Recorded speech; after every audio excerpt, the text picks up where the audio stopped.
Pitter patter. Let's get at her. It is another episode of the Mainly Broncos podcast. We are coming off a dub, a big time prime time dub against the Cincinnati Bengals. There is a lot of positives to come from this game. One that we will have all of it covered for you over here at the Mainly Broncos podcast. Brandon will be joining in just a little bit. His camera is, getting worked out. There is whenever someone tells you, there is no such thing as technical difficulties, there is definitely such thing as technical difficulties, specifically when you're in the area and landscape such as podcasting. There will be technical glitches. So he will join in just a little bit. Make sure you hit the subscribe button for the MHRT Network page over there on YouTube. Again, it's going to be difficult, but we are pushing and pushing for 2,000 subscribers by the end of the season. And also, of course, the Mainly Broncos podcast, which is a one YouTube channel, if you will, that was just started about a couple months ago. So make sure you hit the subscribe button for that as well. And obviously, we are live streaming on our X Twitter accounts. That would be myself at Caden Parker PO, at Jordan 2 Lopez, at the MHRT Network Twitter page, and of course Brandon at Brandon Miller PO, and we said that he'll be joining here in just a little bit.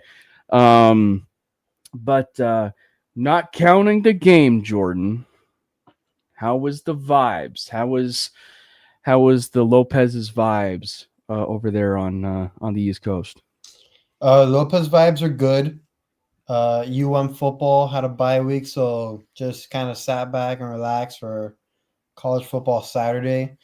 Sunday, stress-free, didn't have to worry about the Broncos, so just kind of watched the rest of the games. And then Monday kind of made my night. But now, for me, big week ahead, or a big week. They already started for me. Monday with the Broncos, Tuesday with my soccer team, and then Saturday we got FSU. The best rivalry in college football when both teams are good. Debatable. FSU just likes to screw it up when they lose to Virginia. Could have had College Game Day, could have been a top 5 matchup, but you got to lose to Virginia. So, we'll definitely be talking about the. Oh yeah, victory lap. I got one for you, brother. Yeah. So there may or may not be some. I don't want to say Bryant discourse, but there will be a Pat Bryant. Just a smidge. Just a smidge. But no, yeah, I think for me, not to go too much on a brief college football tangent on that, college football to me is like one of the best things as far as pageantry. Like the NFL is the best sport in the world financially and viewers and everything, but like the pageantry of college football is amazing to me, because it's like. Because, you mentioning the best rivalry being Miami and, Florida State. Well, it's like the beautiful thing about college football is like you could talk to any other college football fan and they will bring up any rivalry. Yeah. And I don't think it's even wrong either. Because, the one that frankly got eliminated, right, was the Kansas and Missouri rivalry, which you rarely see anymore. And like that was one of the biggest rivalries in all of sports, right? Like that was one of the biggest rivalries in all sports. And you rarely even see that, right? Like you rarely even see that. So yeah, it's crazy that college football has that much pageantry with it, But what's up, Brandon? What up? Nice to see you got the beautiful background. Yeah, this is just real background. I am. I did see the message last time I was on that I need some decor, some memorabilia, so I set it up for them. Let no one say that I am not a man of the people and a man of the fans. No, I'm currently in an office that I just moved into that has nothing. So this is what we're using. Very nice, very nice. Brandon, you've been quite busy. But It's been insane. nonetheless, it's also been a bit of a positive vibes now, of course, with the Denver Broncos. But obviously, with you, Brandon, how you doing? It's been a while since we've seen you. Yeah, man, doing well, doing well. I moved, so again, that's why there's nothing currently in the office. I'm still setting that up. Starting a job. There is traveled for the job, so don't let the stream fool you guys. That is literally his backdrop. That's real. This is my professional office that I work out of every day. Right. No, you actually just entered the conversation because we were having this brief mini tangent about college football and the pageantry of it and the rivalry, and we met, and you having obviously Chiefs fans in your family. I have to think that there's at least part of the people in the family that appreciate the Kansas and Missouri rivalry. So we were just talked about that, and then you talked about some of the other rivalries, right? Like Miami and Florida State, or even Florida and Florida State, or even Stanford and California, right? That's another one. Yeah. But no, Brandon, I have to think the Kansas and Missouri is maybe somewhat of a big one in the family.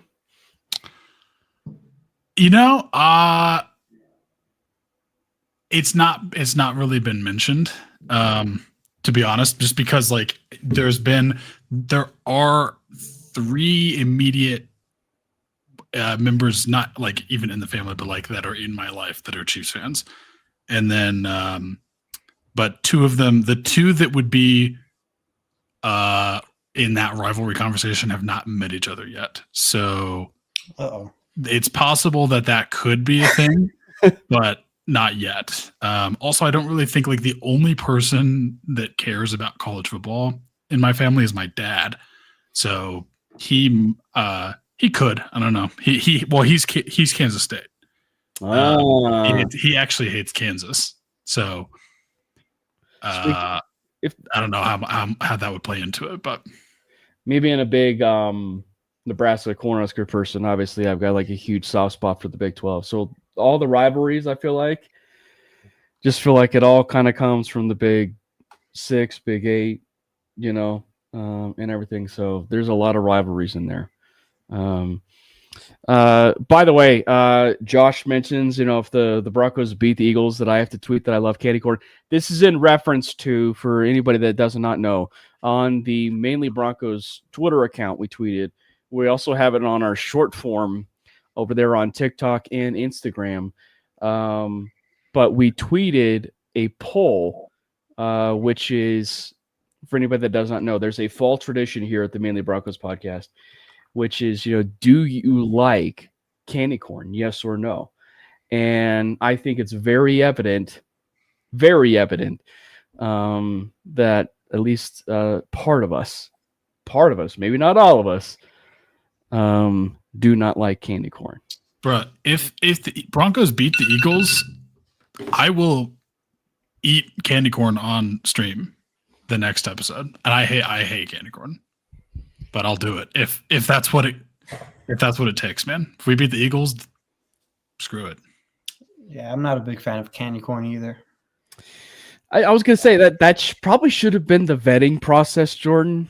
As far as one of the first few questions we asked you was, are you a fan of candy corn? So you passed the test. You passed the test of not liking candy corn.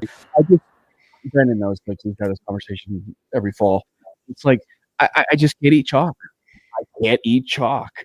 And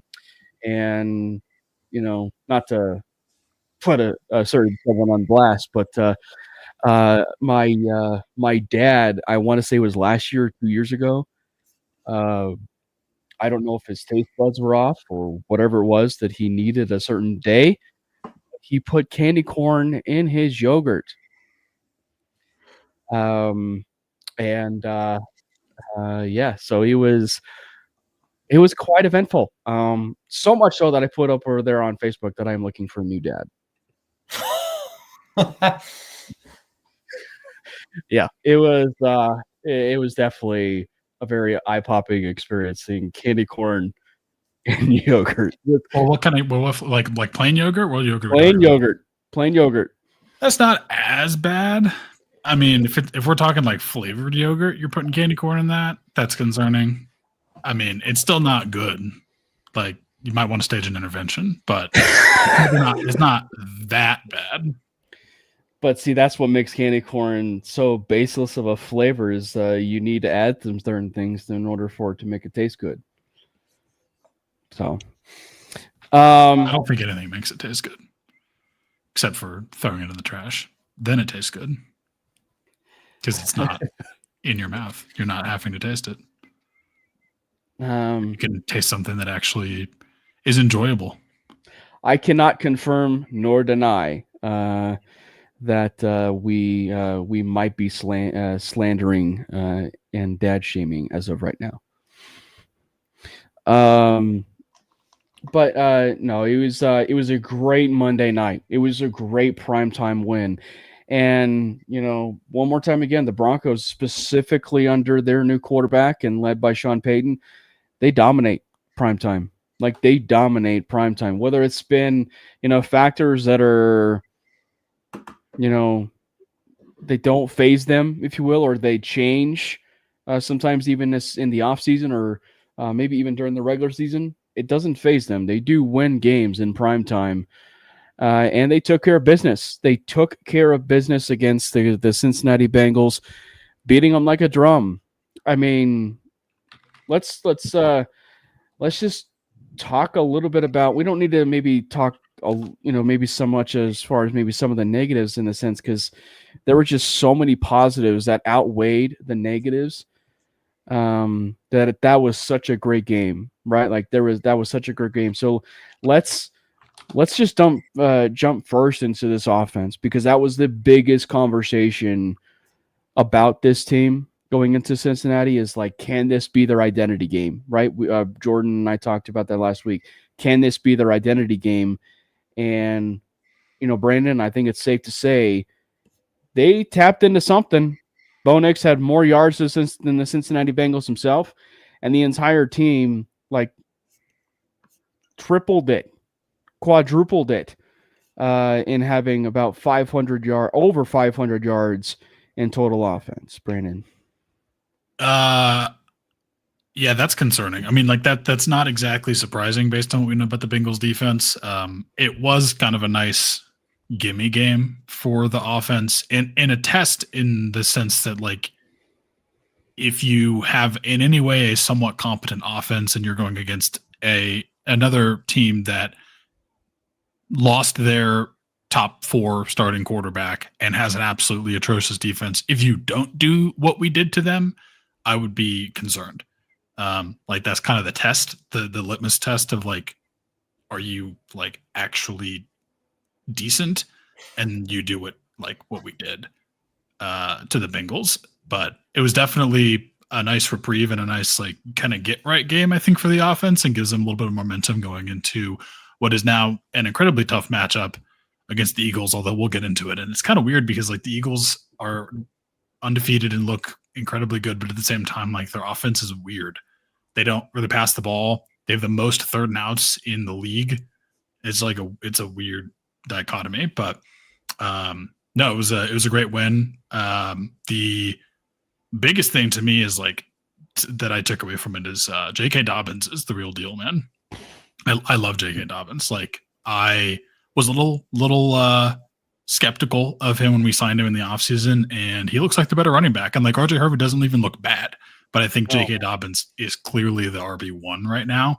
And if we didn't have him and we were just relying on Harvey, we'd probably be in a little bit of a different position than we are right now. But yeah, it was a good night from really the entire offense. That strike that Bo had to Cortland Sutton in the end zone, loved that.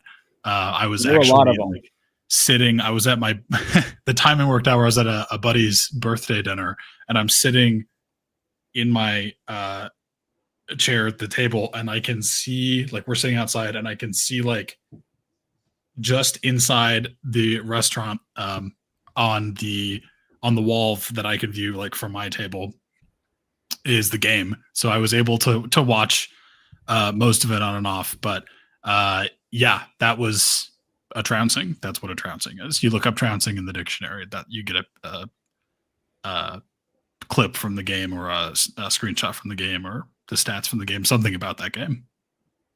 Yeah, that was something. And the all 22 of the Sutton throw, the Mims throw, and really any sometimes of the throws that were shown, it was pretty shocking. You know, and like there were a lot of big time throws. Like there were a lot of big time throws in that game. You know, for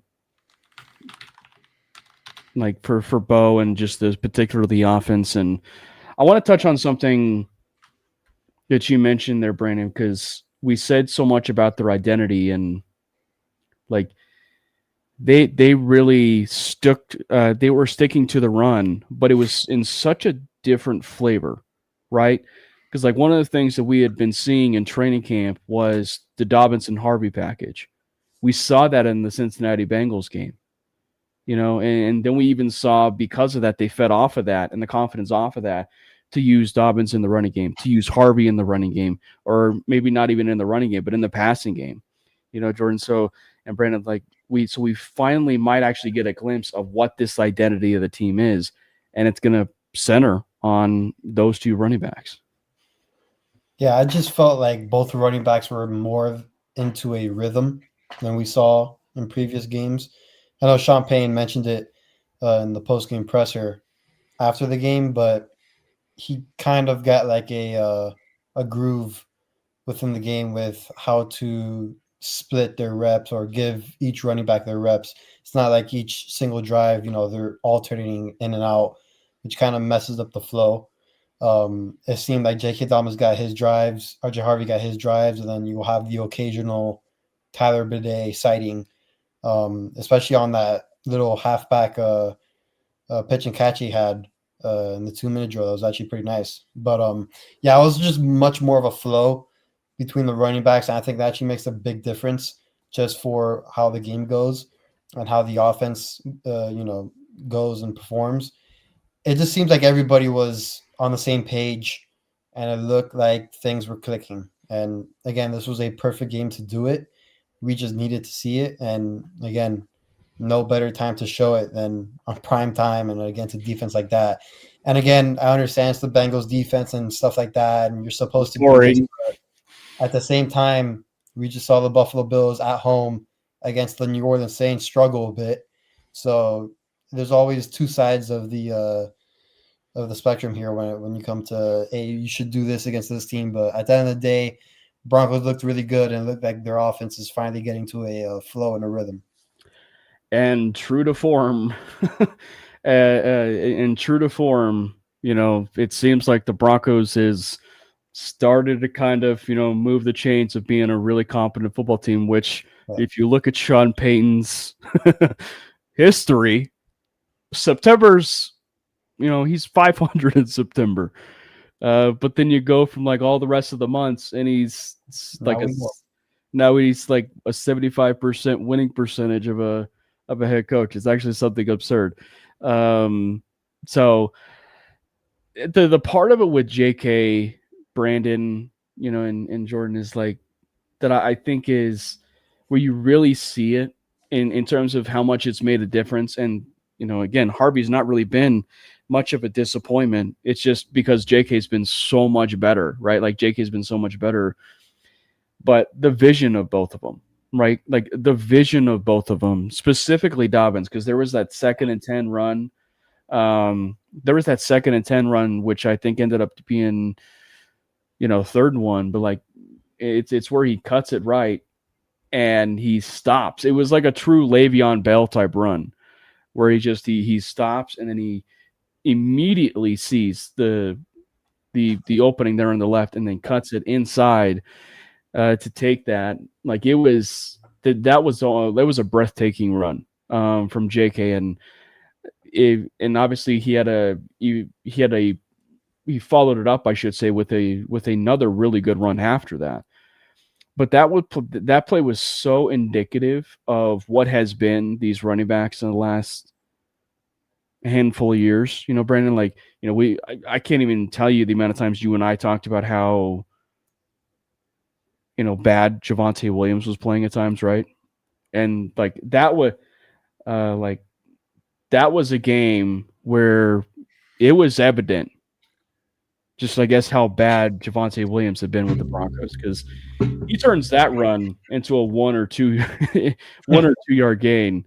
JK ended up turning it to a darn near first down. I mean, shout out to Javonte, because on the Cowboys he looks pretty good. Maybe he needed some additional time to heal from that injury, but I mean, clearly the running game has been upgraded in multiple ways. I mean, you saw also that end around too, like not even on the running back room, that end around from Marvin Mims and the block by Pat Bryant, which was just legendary. I mean, like, even though he's not been super involved in the offense as a pass catcher, he is a very willing blocker, and like that, I mean, that's how you get in the good graces of your team and your coaching staff when you are a rookie. So love to see that. I want to see him get more utilization and like involved more in actually being like a passing game target. So it's not just Cortland Sutton being kind of the main guy, Marvin Mims being like in that weird Marvin Mims role that I still don't understand, and then Troy Franklin like kind of having the breakout, although he did have a pretty bad drop in this game that I'm saying was on him. Like, that was a very catchable ball. Was it perfect? No, but it was more than one too. There was more than one. So like he had a little bit of a rookie. Well, obviously he's not a rookie, but like rookie. The rookie player showed up a little bit. What we saw last year from him. So I want to see maybe some more Pat Bryant as a target, or just like throw more to Marvin Mims, man, please. But yeah, I definitely like to see. I liked what I saw from J.K. Dobbins. I liked what I saw even from R.J. Harvey, keeping it in, running up the gut and not just trying to bounce it outside every single time that he gets the handoff. So that's nice to see. I mean, I do think you will see more R.J. Harvey take more carries as well. Like the runs he had like were really, really good. And then he obviously had that receiving touchdown where he was just like absolutely wide open. Like, he couldn't be more open. But yeah, you love to see the willingness as a blocker from Pat. Yeah. And then I just had to talk about this, and I'm sure we would get to it eventually, but I need to talk about it as soon as possible because it's just absolutely ridiculous. The Bengals defense, bad. The Bengals offensive line might be worse somehow than the Bengals defense, which, if you're going to talk about the play that I think you're referring to, a compliment. But there was that. I mean, everyone knows it's been everywhere, and everyone's talked about it. But the play where the Broncos only send 3 rushers, and 4 of the 5 offensive line. No, there was the offensive line, and then they had the running back blocking for the Bengals, and Pirine. 4 of their blockers tried to stop one of our 3 rushers, and up in the middle, and then I think it was Benito and Cooper that were like coming around on the edge, completely unblocked. Like, we only rushed 3 people. They had 6 people to block our 3 rushers, and 2 of them were like borderline untouched, screaming around the edge. It was actually crazy. I'm like, that can't possibly have happened in an NFL professional football game, but it did. Yeah, it was like P. Ryan went into the game and said, Zach Gallen, he's the guy to beat us. They made it a priority. I mean, they're not wrong, but yeah, tied for 4th in the NFL in sacks, Nick Benito exists as well. Right. And Jonathan Cooper does too. Like it's just crazy. Before we talk maybe a little bit about some more offense, let's let's continue that trend of defense, because I think that like one of the biggest takeaways, like just from the team in general, was the idea of a Riley Moss revenge game. Now, statistically, starting out, it didn't look so hot. Like there were some penalties, and to throw this in here, apparently that crew was one of the more penalty-oriented units in the entire National Football League. I think they average like 24 flags. Yeah, like in games, that is a very absurd number. Like you don't need to sugarcoat that. That is a very absurd number. But he got picked on, which has been the theme of this so far this year. And yes, there's Jake Browning, but he's got T. Higgins on the other side. And Jordan, the revenge game that we talked about before the Colts game, it came to fruition, and he passed with flying colors. The White Shadow passed the test. Yeah, it looks like Riley Moss isn't a bad corner after all. Like how everyone, I wouldn't say everyone. There's been a good chunk of people coming to his defense on social media, but there was a time there where Riley Moss on social media was one of the worst corners in the league. So I am glad that he had that type of game against T. Higgins. I understand Jake Browning was the one throwing the ball. At the same time, it was all 50-50 balls, so give me a break. Riley Moss did his job. Listen, all the targets that was going to T. Higgins' way with Riley Moss was on him the whole time. He had 0.9 yards of separation, average the whole game. I mean, again, T. Higgins had to make another contested catch that was just incredible. Like, you really can't fault Riley Moss there. Like, it is what it is. But Riley Moss, great game from him. Of course, Pat Surtain, another matchup where he owns Jamar Chase. It's incredible that through 3 games that they faced, his total numbers is 5 catches for 35 yards. It's words can't describe Pat Surtain and the job that he does. He might continue this trajectory the whole season. If he does, I mean, he's going to be in that conversation again for Depoy. But on the other side of it, Depoy might be going to also Nick Benito, because again, the most pressures right now through 4 games. He's been an absolute terror. I mean, the contract extension that we gave him before the season, thank God we did it before, because right now he'd be deserving of the top pass rushing contract. I mean, there's a stat out, like, he has more quarterback pressures than the 3 top Eagles defenders and quarterback pressures right now by himself. And the Eagles are known to be one of the best defenses. It's just insane what Nick Benito is doing. There's a real argument to be made that he's the best pass rusher in the NFL right now. Yeah. Brandon, obviously, you've been pretty busy the last couple of weeks, but where have you kind of stood? I know you're a ball knower, but like where did you stand on this whole Riley Moss conversation? I think Riley Moss, unfortunately, has been saddled with the hardest job in football, which is being a cornerback that has to play on the other half of the field as Pat Surtain. Yep. Because they're not going to throw it at Pat Surtain, so they're going to throw it at Riley Moss, and he's just going to get every single target. Yep. I mean, obviously, Surtain's going to be on their best receiver, but when you can't throw to him, you have to throw somewhere else, and that somewhere else is usually the person that Riley Moss is having to cover. So when you are targeted that much, like, it's going to be harder unless your name is Pat Surtain. And I think he's done an admirable job. Like, I don't think he's not on Pat Surtain's level, but I think he's an absolutely solid cornerback too, which is what we've needed for a while. And it's, great to see that he kind of developed into that role. He has some, he's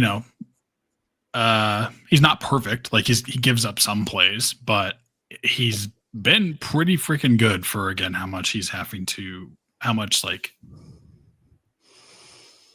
action he's seeing on his side of the field because of the existence of Pat Surtain.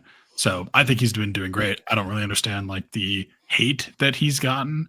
You want to talk about revenge game though? I don't know if not really revenge game, more like maybe reunion game. But against the Eagles, we're gonna have two of the best white corners in the NFL that were both teammates at Iowa. So that'll be fun. I was gonna say of all things, yeah, they're teammates at Iowa, and you might actually make the argument those might granted. The only person who probably would know this answer is our good friend Sarah Benninger. But they might be two of the best corners in Iowa history too. Potentially, yeah. But no, I mean, 5 targets to T. Higgins on only 2 catches and 25 yards, and those 25 yards was the first quarter.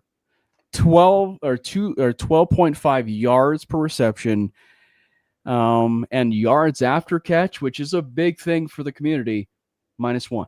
Like he didn't allow anything when it came to yards after catch. And you know, it's funny, or I should say maybe ironic, but when Victory Lab mentioned that like fans are quick to turn on Moss, it came from that Bengals game last year. And so the fact that you know, we got that game on Monday night and he had that performance, it's like, I don't know, like that was a pretty darn good performance. And it wasn't, the thing is, like, it wasn't just Riley Moss either. It was that secondary unit. Like Jaquan McMillan continues to prove that he is one of the better nickel corners in the game, right? Like that he is a really good nickel corner. And it does make you wonder, in terms of, this is a kind of a subplot of it all. Like, there's no doubt Barron's going to end up having a future on this team because it's, you know, but it's one that kind of makes you wonder, like, where do they have him? Because if Jaquan McMillan continues to ball out, do they end up having safety in his plans? And I think that's kind of like the mind that I have in the back of my head is like, specifically when Sean mentioned about him and Malcolm Jenkins in the same breath. And Malcolm Jenkins was a guy who started out at corner and then moved to safety. So it's and he would know. But yeah, it's just something that just like in the back of my head, it's like maybe they just had that in the back of their mind that, you know, they might actually use him as a safety. I mean, Brandon Jones was great against the Bengals. That one PBU he had in the first quarter was great. Throw may have been a bit off, but still, you got to do your job. You still got to do your job. Hufanga has continued to be. I mean, it was a little bit more of a quieter game for Hufanga, but still a very steady, consistent guy.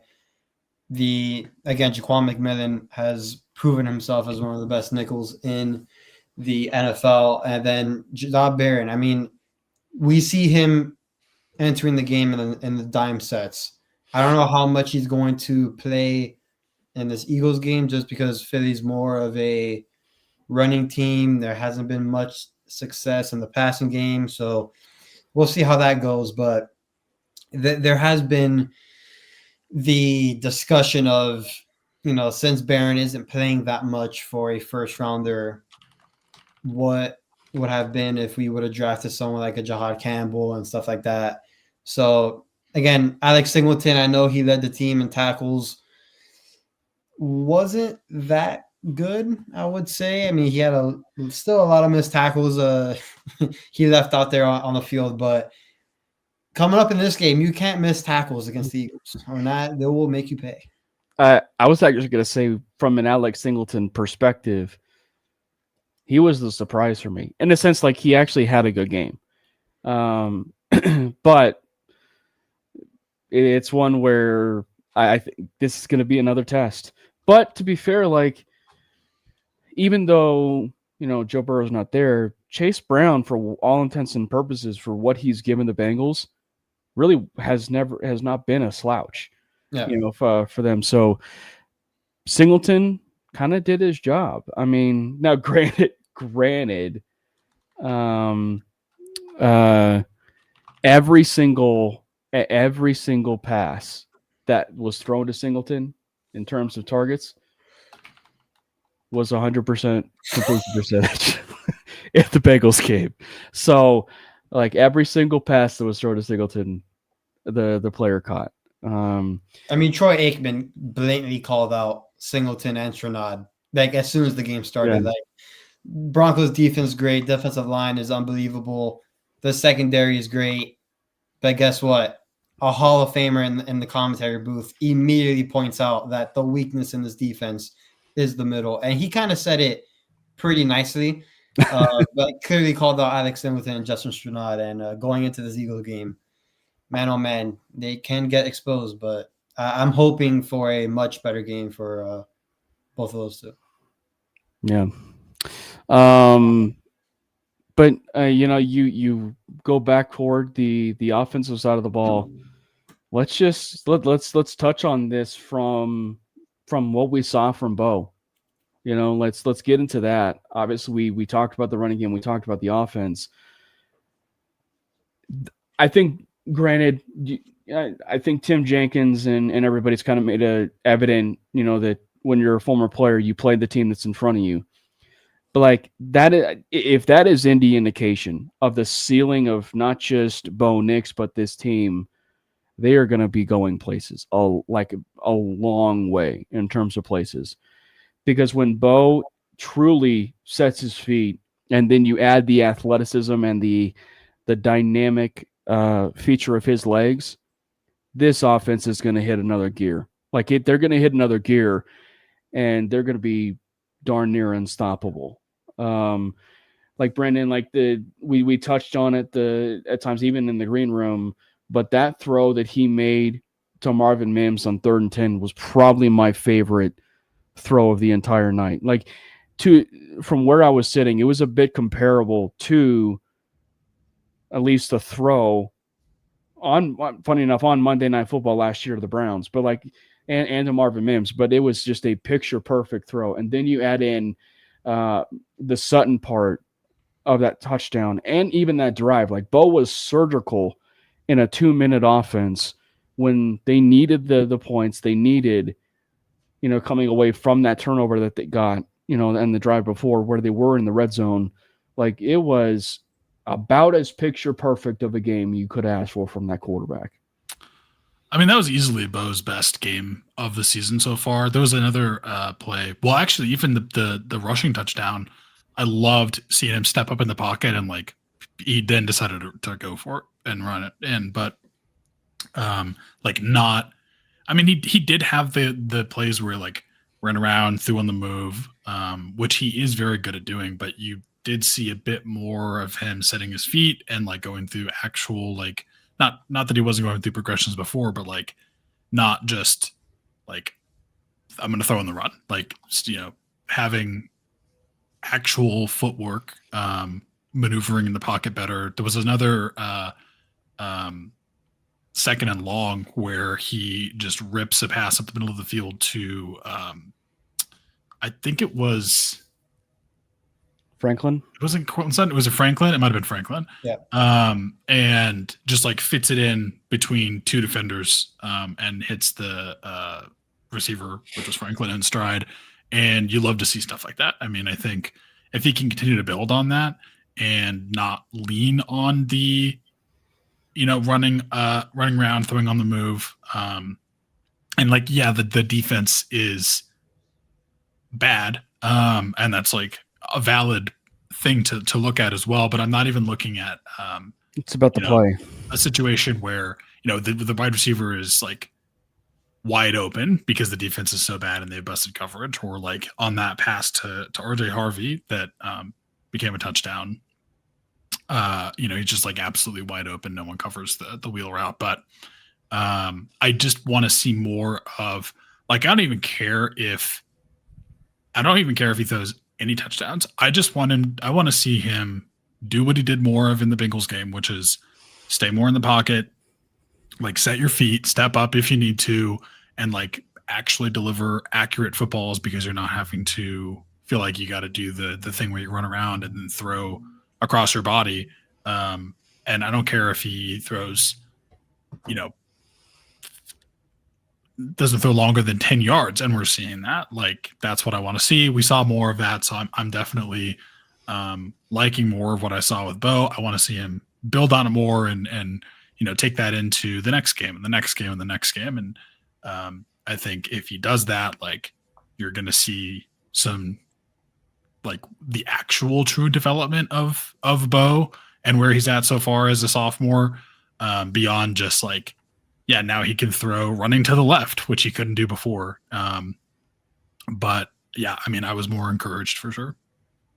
I thought Bo was great. I know he's been catching a lot of slack for the start of his season, and some of it was rightfully so. Some other were a little bit outlandish, but I thought it was a great bounce back game from him. I understand it's the Bengals defense, but it's against professional athletes, and he did his job. I mean, if it was that easy against the Bengals defense, everybody would be doing it. I mean, right now, Bengals are still 2-2.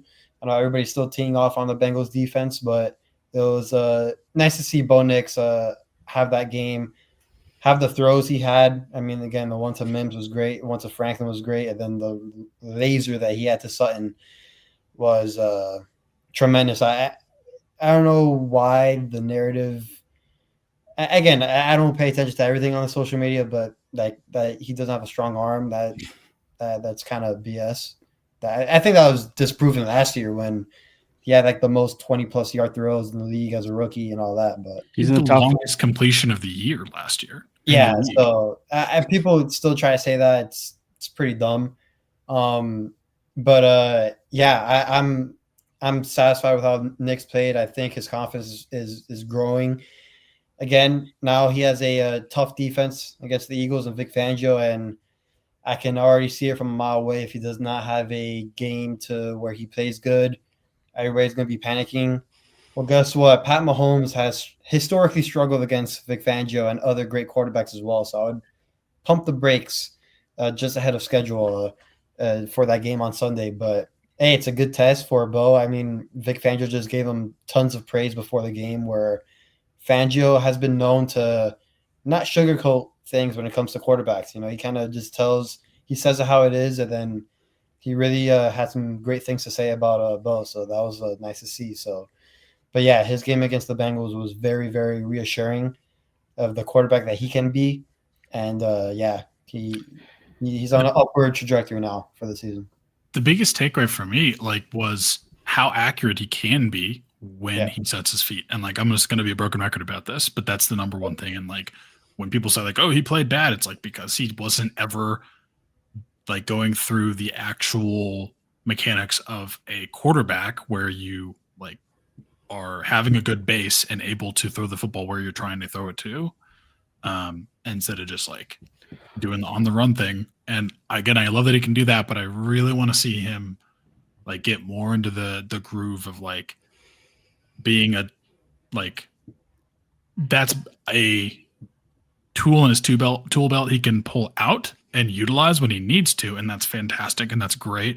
But I really want to see him play within the offense and the structure of the offense and do what he needs to do, and have the mechanics and the pocket management to do that, and then have the plus of he's athletic, he's able to run, he's able to throw on the run really well.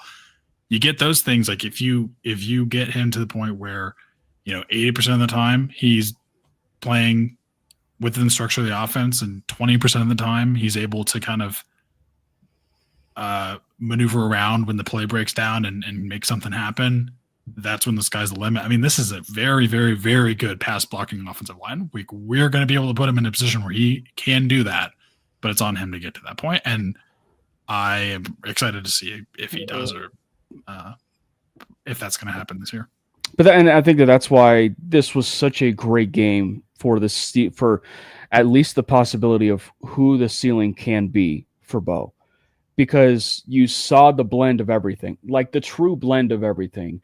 His legs being used on a score. I think Jenkins mentioned it. He could have made a play, he could have made a throw in the red zone. But I mean, still, when you think about that scramble, that was probably the best play, for that in that red zone. And he used his legs. He appropriately stepped up on that. And then you look at it from him to what Brandon was mentioning, right? Kind of throwing on the run, or, getting him out there in space and using his mobility a little bit. We saw that too. But more importantly, you saw how accurate he can be with his base and his feet.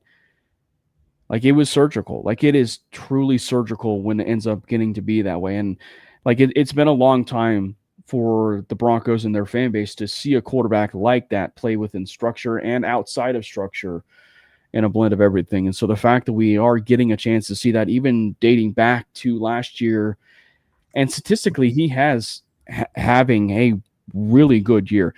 The part that I guess that I want to continue this at least just a little bit is the offensive identity skewed just a tad. And I'm not saying every single game is going to end up being 42 passing attempts, but I wonder if we're looking at it from the standpoint of the Broncos they're going to be running the ball.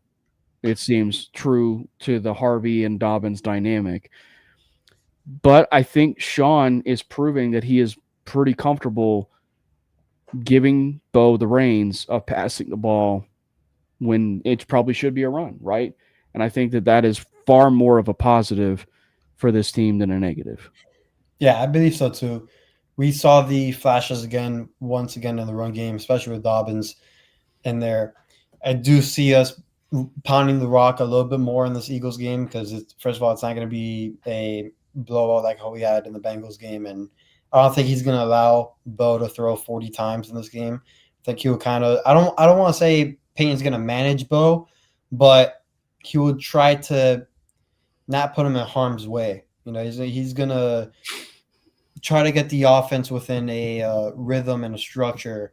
And the first thing to do that is by running the ball effectively, which we have been. So, you know, you keep on riding Dobbins and Harvey until, you know, the wheels kind of fall off, and you utilize that play action game, which Bo's really good at, getting out of the pocket, rolling out. So you can kind of see that identity being developed, which is good. And I think that's going to be a crucial part in this Philly game. Maddie, take us through your thoughts as far as the primetime game, which felt like a pretty good barometer of the ceiling of the team and where they can go in terms of Bo Nix having more yards than the Cincinnati Bengals themselves, and the team itself having probably quadruple the amount of offense than the Cincinnati Bengals. I know that I have a ceiling for how late I like football games to start. I know that for sure. Jordan could probably attest to that. Yep. Dude, like, is the win good? Yes. Were there a lot of things that I like to see? Yes. Like, that's what the team had to look like with the competition that we were facing with the Bengals in prime time. Now, granted, there for a bit, right after we got Russell Wilson, we kept falling on our face in prime time, and everybody just talked about it for the next like 2 or 3 days. You know, on Get Up, and I was like, nah, let me go back to sleep, bro. Like, it was rough. We showed what we had to do. If we can build on that, then yeah, man, like there's certainly a higher ceiling than what it looked like we had when we dropped 2 games to teams that, you know, maybe going into the season, we thought those were going to be dubs. So my biggest thing, and I don't know how much you guys have covered, bro, we got a 100-yard rusher in Denver. Like, that's and it sucks because, like, it's still, while we were getting it sucks but good at the same time. It felt like it was still a slog, though. You know what I mean? It wasn't like there was a timeline where I was like, okay, well, maybe Dobbins doesn't even come back in, and maybe he, like, you know, maybe it's just Harvey and we still don't get this thing. So a lot of things that were good that we got to see, but we have to build upon it. And this is a great test coming up this week with one of the best teams in the NFL, regardless of how you feel about their quarterback.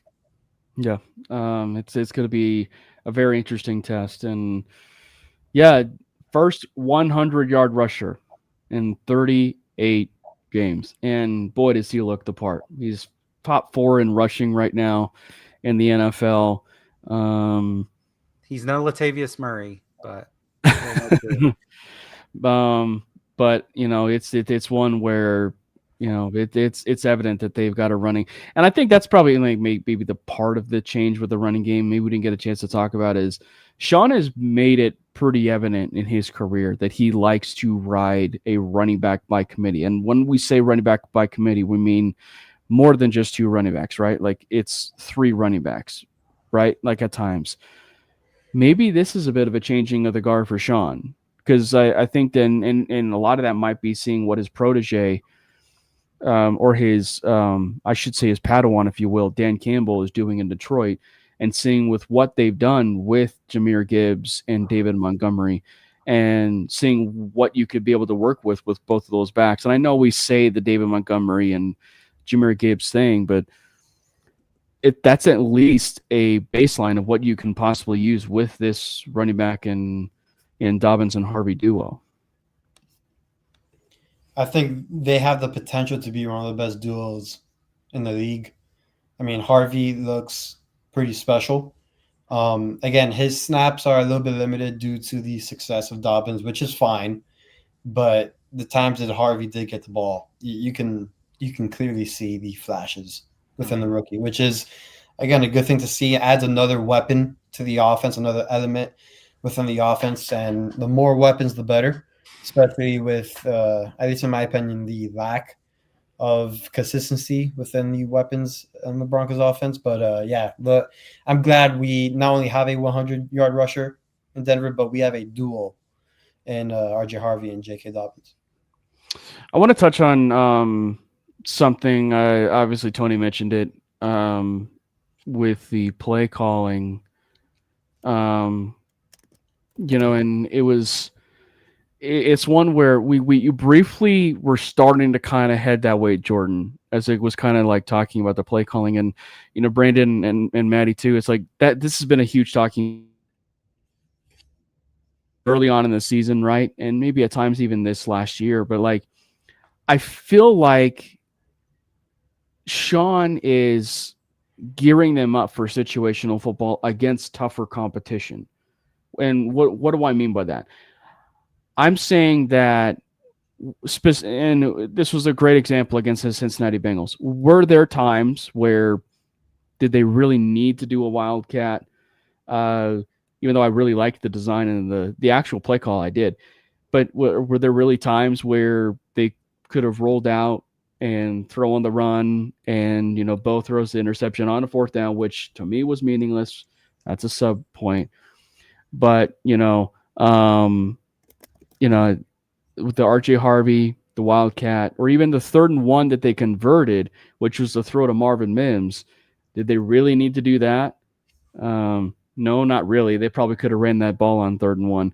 I wonder if it's more so the fact that he's just trying to get them comfortable in situational football so that when opportunities arise against a tougher opponent, like the Philadelphia Eagles, they're going to the Eagles might actually end up thinking about, okay, they're going to be running the ball here on 3rd and 1 or a 2nd and 1. But let's as far as our team, let's get them comfortable enough to where they're fine that if we need to pass on a 2nd and 1 or a 3rd and 1, we can be able to execute that. So Brandon and Maddie, what would you say? I'll let Maddie go first. I think sometimes you got to be a man, put your junk on the table, and go win against the guy across from you. Like, you could talk situational football all you want. You got to nut up, Buttercup. Go win your fight.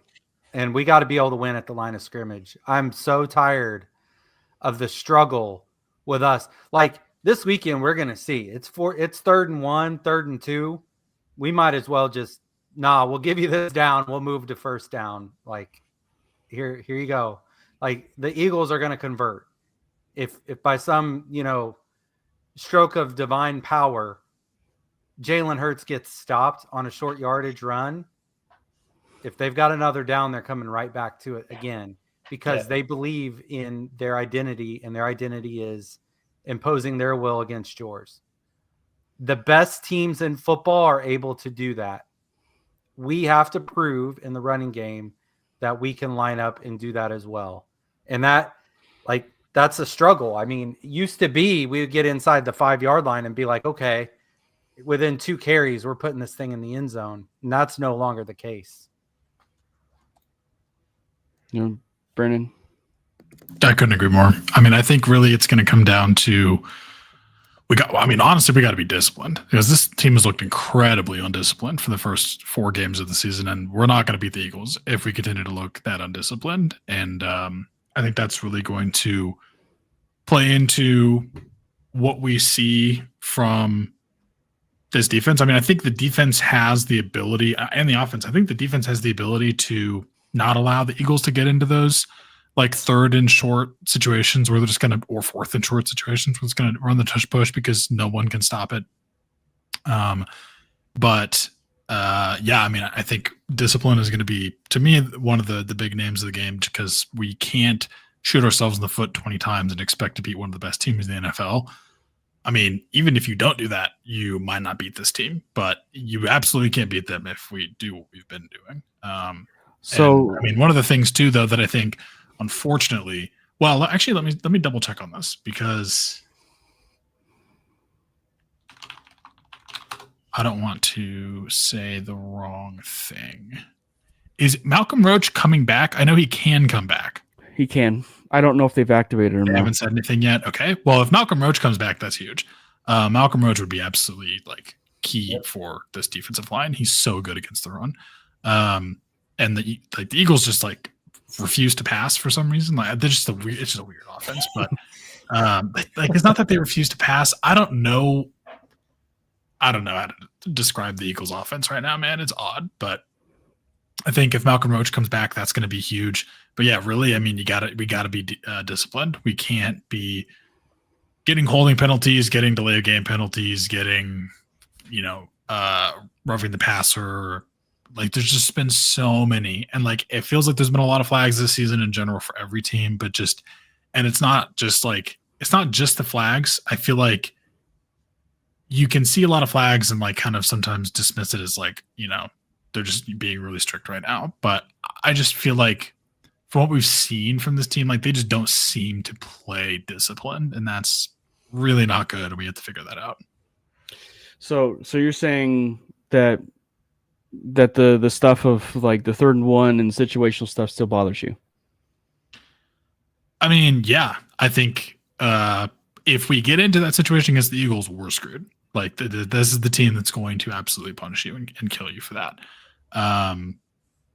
And you can't get into that situation, and you absolutely can't get into that situation like because you are getting penalized. Like that's just going to kill you. But the situational in the sense of like the 3rd and 1 pass to Marvin Mims that was converted. Frankly, we're talking on the offensive side of the ball. Yeah, the offensive side of the ball. I think I mean, honestly, I think it's a similar situation there. Like you got to be disciplined when you're on offense and you're in the 3rd and 1 and you're in like that short yardage situation, because like, are we going to be able to lean on the run a little bit more and get hopefully some of those first downs with the running game? Maybe, I don't know. Against this defense, it's going to be difficult, but I do want to see more of what we saw, like again with Marvin Mims, and I want to see more like quick game that's not a screen, but like a quick 4-yard comeback route. I think you just got to be able to convert when you're in that situation. And like, yeah, it's gotten better, but it was not good the first 3 games of the season, and I really want to see that momentum continue and it not just be a one-off. If there was always one thing about a Fangio-led defense, I mean, again, they're great in the pass. I mean, they're just overall a great defense. But if there was always one weakness, there was always a run defense from a Fangio-led team. For whatever case, I do believe if the Broncos get into these 3rd and 1s, 3rd and shorts, not only do you have to commit to the run, but both legs have to be a major, not just a factor, but a major factor in this game. You have to make them a +1 in the running game against the Eagles. Because let me tell you something. This Jalen Carter, Luke Wallenberg matchup, I am not looking forward to it. Jordan Davis too. Yeah, and listen, I was a huge Jordan Davis fan when he was at Georgia, but that's not a matchup I'm looking forward to. Like there's other matchups like AJ Brown, Surtain, like Brown's already frustrated. Surtain's gonna make him even more frustrated. You can look at like other matchups. That's Carter versus Wattenberg is at the bottom of my things to watch out for. That is the epitome of a hydrogen bomb versus a coffin baby matchup. I am scared out of my mind for that matchup. I'm like Jalen Carter can wreck this game from the start. So this is why I believe Bo Nix's legs have to be a major factor in this game if we want to have any chance. And I do think, I know we'll get into it like soon, but I do think the Broncos compete in this game. I think that's the part of this. If you're looking at it on the surface of a game, right, the Broncos just have to compete, right? It can't be something like the Baltimore game, the Buffalo game, where you're competing for a first half and then the wheels fall off. One thing you can say about this team from the beginning part of this year, specifically when you look at with what we know now through the first 4 weeks of the season, Indianapolis seems like a wagon. And the Chargers are leading your division. They're obviously a competitive football team. Relatively speaking, they could have won that game, but they were in that game till the very end. And so the Broncos just have to continue that trend, be competitive and be in those games till the very end. I think that's probably like the biggest thing I'm looking for is that they have to compete and they have to compete to the very end. If they win, they win. But I think that's the side of it is like as things are growing and this team is growing together and Sean is building that philosophy and that foundation, Maddie, like they got to be able to show that they can compete with those those big and bad teams. One thing that we saw was the extra additional offensive lineman used. Number 63 is reported eligible. Is that how you pronounce it, right? Yeah. Like we're going to have to do that to minimize guys coming off the edge, and we're going to have to double guys inside just so that we don't get our spot blown up like immediately after the snap. We don't need Jeffrey Simmons attack on CJ Stroud situation to happen. The jumbo sets, right? Like it's going to be very important for us getting our protections in. This, like you talk about the interior pressure, that's true. I need Peyton to get off his ass and make play calls quickly. They need to come in immediately. What's not going to work is us not getting to the line until we have like 13 seconds left before we got to snap the ball. And we can't make sure that our protections are in properly. And oh, by the way, the headset goes out at 15 seconds. And we're on the road in a very hostile territory against a great defense, the defending champions.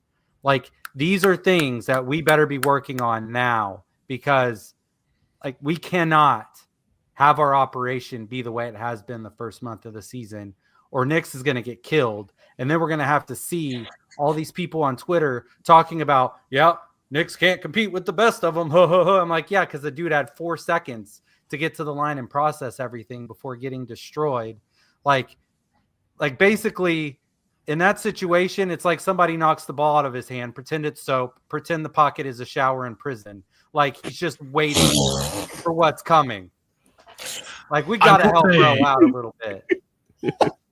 I know I praised the pass protection of this offensive line, and I will stand behind that, but I will say Luke Wattenberg scares me. Luke Wattenberg is kind of like that meme.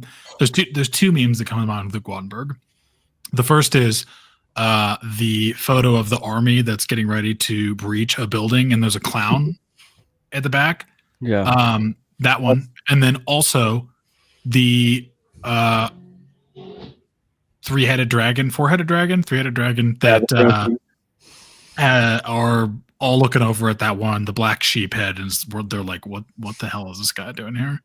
That's Luke Wattenberg right now. I mentioned it in the show last week. Obviously Jordan heard it, but Bo Nix, because the Pro Football Focus has a stat for everything. Their grades are obviously very questionable.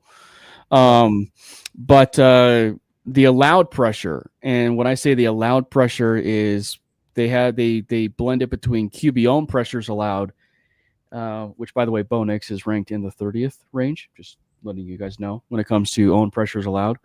But when it comes to is that good or bad? Percentage of own pressures allowed, yeah, it's pretty good. Okay. Because Joe Flacco is ranked number 1 in terms of and he's a rookie, so. But as far as percentage of dropbacks with some responsibility, Bo Nix ranks 6th right now from the center position. Meaning Luke Wattenberg is to blame for a majority of that when it comes to that. So it is zero surprise. Yeah, it's not all that surprising. Just real quick on this offensive line talk, and I'm not saying it because Brandon alluded to it, but there has been, like, I know PFF thinks like the Broncos offensive line is like the best thing since sliced bread. I understand that, and I'm a big fan of the offensive line as well. Yeah, it's a game, especially in the pass game. But we've seen this interior get eaten up a lot throughout this game, like throughout these 4 games. And like what I'm trying to get to is we've had this offensive line for a few years now. Mm-hmm. We saw it really bad with Russ, and then Knicks came in, and then it was all of a sudden good. Sean was raving about how Bo has a great ability to escape sacks, to get the ball out quick, and to avoid negative plays. How much of this praising of the offensive line goes to the actual offensive line, which it does, but that's how much does it go to Bo Nix as well? Because Bo makes this offensive line a lot better than what a lot of people say it is, at least in my opinion. I mean, isn't that what they famously also said about Peyton Manning? For a completely other reason, like they said Peyton Manning makes the offensive line better because he gets the ball out quicker. But to Nix's credit, that was one of his draft profiles. Was he had a quick release, he's able to get the ball out quick, and it's hard to sack him. And Sean even said himself that sacks are a QB stat, and it's pretty evident by that when you see some of the play in the NFL. I do very much think that Bo deserves a lot of credit for the pocket awareness, the way he navigates things. What gets a bit tricky is, and Brennan talked about that, but it's like when he does not set his feet, but he's moving up in the pocket, which he's showing the awareness of moving up in the pocket. Just when he takes it too deep, that makes it seem like it might actually be Nix's fault, on situations like that. But I think the other part of this too that I think may be going a little bit unnoticed, at least from my opinion and my standpoint on that, is I also wonder too, because like I think back, and the reason why I say this is because like I think back to when Mike Munchak was the offensive line coach, and he is a Hall of Fame offensive line coach, probably retired at this point. And the first year, when he had Garrett Bowles, and Garrett Bowles had a phenomenal year, and Reisner had a phenomenal year the first year with Munchak. Munchak talked about the importance of having Garrett Bowles next to Reisner to make him a better offensive lineman. I wonder if Ben Powers and Quinn Miners are doing too much, and doing too much in that because they're picking up the deficiency of Luke Wattenberg in the running game, and and maybe even at times in the passing game, meaning they're just, they're kind of soaking in a little bit of an extra block than they really need to because of what's happening with Wattenberg. And then because of that, you're kind of leaving a little bit of a sliver of an opportunity for a pass rusher or defensive lineman to get through to possibly sack Bo. Yeah, I agree with that. Brandon, Maddie? There's something to be said there for sure. That's how I felt on every group project going in school. It's not just me. But I mean, that's accurate. Like you're there. There's so many different mini battles that happen over the course of a game. And a lot of times you could attribute it to one person and stuff, like looking back, but maybe somebody blew an assignment, or because somebody had blown assignments in the past, they had to get somebody kind of out of position. Like there are all kinds of things that go into that. I think the center, ironically, it's the only player that it's insured to touch the ball every single play, and have multiple responsibilities, and yet it's such an overlooked position. Mm-hmm. I think that's pretty telling for a lot of things. So like operations can go bad. A lot of times the center is like the quarterback of the offensive line, helping to get everybody lined up. And so if that's the weak link on the offensive line, that's tough. Yeah. Nothing against Wattenberg, but it seems like that Watt's happening at low voltage these days. Yeah. And I have nothing against the individual person of Luke Wattenberg. I just don't think he's been good. Yeah. He's been okay in the run game. In the run game, he's not been that bad. But I do think like an upgrade is absolutely needed there. And Maddie talked about this. Like center is such a cerebral position. It's so hard to find a guy who has all of the physical traits that you need to be successful there, but also has the ability to kind of be that, general of the line and call all the protections and all of that. And I think sometimes it can be a lot for a player to have to take that on and then have to manage doing that and then manage playing the actual like physical part of the position and blocking guys. And that might be where Wattenberg struggles a little bit. I'm not sure. I don't know, but I just think that an upgrade for sure needs to happen there, at least. And it might not happen this year. I mean, yeah, that's what I was going to say. Like, I don't. But I was going to say I don't think you see a replacement happen in the scene. It's like replacing a tackle. Not. Well, it's like replacing a tackle, right? Like, and some people may have been talking about when Garrett Bowles was struggling and trading Garrett Bowles, and then stuff like it. You just don't see that happen, right? Like you don't see offensive linemen, traded, because then at that point you're losing a blindside blocker, or you're, losing whoever your other player is. But like for Wattenberg, specifically for what we're mentioning and the responsibility that he has for the protections and being an anchor of that offensive line, that's a tough one to replace. The only reason why it makes maybe somewhat of a chance on this is the Forsythe dynamic. And we talked about, why it's such a important position and, and from the cerebral side, I think that's probably the side of it where Forsythe probably needs to grasp. And Wattenberg clearly has grasped the cerebral side of things. But it was just, I think it's one where that's probably the area where Forsythe needs to come. I think the other side of it too for me is like Bo also has to talk up his boy. He's going to end up having, obviously Bo is not afraid to speak his mind with Sean on the sideline and stuff. I think it's going to end up having to come to a point where he needs to have a heart-to-heart with Sean and say, listen, I do have some familiarity and some comfortability with Forsythe, even dating back to college. And when you talk about it from the standpoint of we share kind of like how sometimes it blends into both sports, it's like a pitcher and a catcher. A pitcher loves to have a catcher that is familiar with his, the style of pitches, what he throws. And a catcher, like a center, is like the quarterback of the entire infield or even the entire team, with not the setting protection side of things, but setting the calls and setting, what kind of pitches or even, field alignments, that sort of thing. That kind of thing does happen with center. And I think that for Bo, he has to kind of speak his mind a little bit and say, hey, Sean, we might need to see a little bit of a different perspective here with Forsythe. So you're telling me this is the guy we're talking about right here? My name's Jeff. My name's Jeff. My name's Jeff. Yeah. There's your guy here, Brandon. Yeah, that's him right there. Yeah. Yep. So yes, we're definitely going to be using that one anytime soon.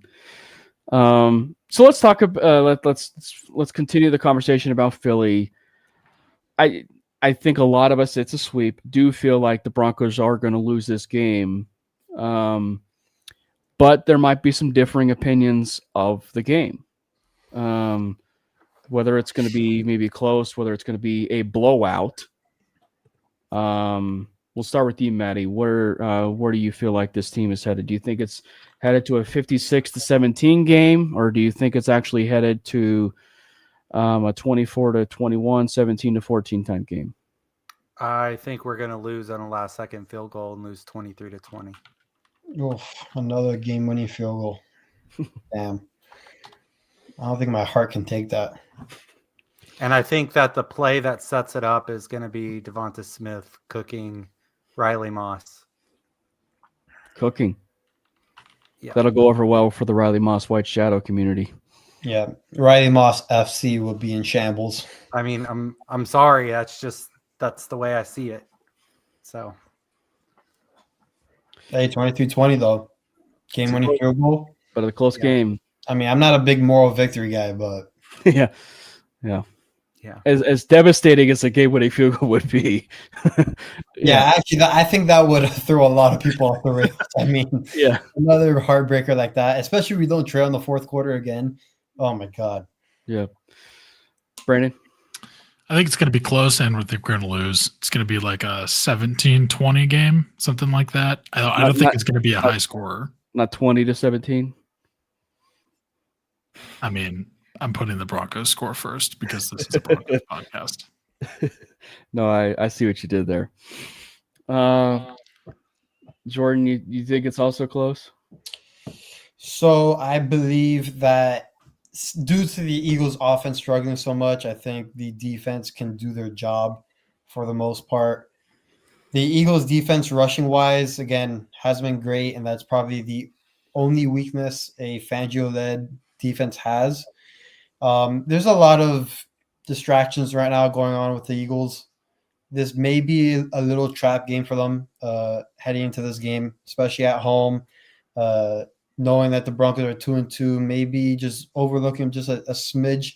I do think the Broncos are kind of getting into a rhythm here, and I do believe that the Broncos will run the ball a lot more, and they'll stick with it, which is something we haven't seen from Sean Payton this year. I think he sticks with it. I think this offense looks much more improved, and it continues on that upward trajectory. And I think the key advantages, at least statistically, kind of play into the Broncos' favor. Like, again, all the Eagles' offense statistics don't bode well for them. Eagles' defense, known to be good, but struggle against play action. Again, Broncos start pounding the rock. Play action is going to be a big thing for the Broncos offense. The Eagles are due for a loss. So I got them. I got the first loss being against Denver. I got Broncos 21-20. No, Jordan is tanking that orange Kool-Aid. Fun fact, and shout out Mile High Mims, by the way, because I saw this on his timeline. The Broncos are one of three teams when you look at their point differential. Where they have a plus in every single quarter, not a minus. The Broncos are +2 in the first, +15 in the second, +11 in the third, and then +1 in the fourth. And I'm pretty sure the Eagles are not good in the second quarter. The Eagles. That's just like Sean Payton's record. Well, to be fair, second and third quarters are where he makes his money. Yeah. Well, I was gonna say it's in a way it's like in terms of his record too. Like he also starts out slow. It's also beginning of October, which is once it hits October and all the other months, Sean Payton is a 75+ winning percentage. So or is it going to be October? It could be October. I don't know. I just found that kind of interesting. That they were like one of 3 teams that has won every single quarter as far as a plus minus. I think the stat that will lose the Philadelphia Eagles game for the Eagles is the statistic of one that probably should be talked a lot about when it comes to the Eagles, even nationally, and that is they lead the NFL in 3-and-outs. You would think, based on the Broncos' offense the last, 2 years and even 8 years, that that the Broncos would have been leading in this kind of category, and they don't. They are actually middle of the pack when it comes to 3-and-outs this year, which is pretty remarkable. So I think that when the Broncos win this game, or possibly win this game if they can, it's going to be those 3-and-outs. Like they have to win those, and they got to be able to capitalize. Right? They got to be able to capitalize. Stick to your identity, run the ball, and I think that there's a decent chance that they win. I don't have them winning, but it is a close game. Philadelphia also is due. Philadelphia is also due for a loss. And if there's one thing we know, they won the Super Bowl last year, but if there's one thing we at least know with Nick Sirianni, and what we've seen with him as a coach with the Eagles, he has been known to throw some duds early on in the season, or even at some point in the season. Will that be now? Maybe. The Eagles also are afforded a chance to lose a game because they can. Yep. So I don't know if that'll be this game, but I think it's going to be I will actually say this. The Broncos will lose this game. It's going to be close, but I think it'll be one of the best games of the entire weekend. I think it'll be one of the best games of the entire weekend. But I have them losing 23-21. Not a game-winning field goal, but I have them losing 23-21. This dude literally just Price is Right at me. Oh, I'm going to go one more. Okay. I will say for the spread, it opened at as 5.5 in favor of the Eagles, and it's now 3.5. So it's a 2-point swing. Who knows what'll be come game time either. Yeah, who knows what'll be. Vegas is still very high on the Broncos. Very. So I guess the question that probably everybody's wanting on their mind is, what is the stream going to do when, or I should say, if the Broncos do end up beating, the Philadelphia Eagles? Obviously, Josh mentioned that I'll probably have to eat candy corn on stream. If the Broncos end up beating the Eagles, but what are we doing? No, I'd be eating candy corn on stream if we beat the Eagles. I won't be doing anything. I'll jump on the grenade. Jump on? Maddie might actually end up having to fly over here and protect you on that one. Oh my gosh, y'all are so dumb. Y'all have like terrible palates to say that candy corn is not elite. I can't believe the takes. Oh no, we got a candy corn guy over here. You different kind of candy corn over there. They got a different brand or something. Favorite candy corn? Brock's rocks. Okay. Okay, Maddie, just don't do what my dad did and put candy corn in yogurt. All right. That's all I'm saying. I might mess around and make a candy corn martini. All right. I might actually end up having to meet you on that one. For anybody that's been living under a rock, the candy corn dilemma has been the biggest thing, if you will, since day one for the Manly Broncos podcast. But yeah, so anyway, thank you guys so much for hopping in the chat. It was a lively chat. We are certainly hoping for a Denver Broncos win. I know over 75%, if you will, had it as a Eagles win, but we are certainly always rooting for the Broncos to get that dub on Sunday. And hopefully it comes to fruition, because I think you will be talking about an even more spirited and enlightened winning pod, if you will, on Wednesday of another episode of the Mainly Broncos podcast. Make sure you hit the subscribe button, as we said at the top of the show. Make sure you hit the subscribe button at the top of the show for the MHRT Network page. And we have also started a YouTube channel for the Mainly Broncos podcast. So make sure you get a chance to hit the subscribe button for there, get notifications of when we go live even on that channel. Heck, if you guys want to stalk us even more, we go live on our X Twitter accounts. So you can actually get a chance to actually see us live on X. So then that would be at Cameron Parker PO, at Brandon Miller PO, and then of course at Jordan T. Lopez, and the MHRT Network show handle. We go live on there as well. We're doing short form. That's the other part of this too. We are doing short form. So any of the obnoxious takes or even the ball knower takes from Jordan, Brandon, Maddie, and myself will be there on TikTok as well as Instagram, and of course the YouTube Shorts. So make sure you get a chance to. Maybe if you missed part of the show or all of the show, you guys can get a chance to see some of those short clips from this episode. It has been an absolute blast, and make sure you follow us over there on all of our socials. And it's really important because after the game that we just had, we didn't have a Bueller moment where here's where Cameron goes berserk. Instead, we had one of these. Let's go Broncos! God bless Bo Nix! Fast lane when I pass in the street, bag of money in the passenger seat. Tempo's been asking for me on the road from the west to the east.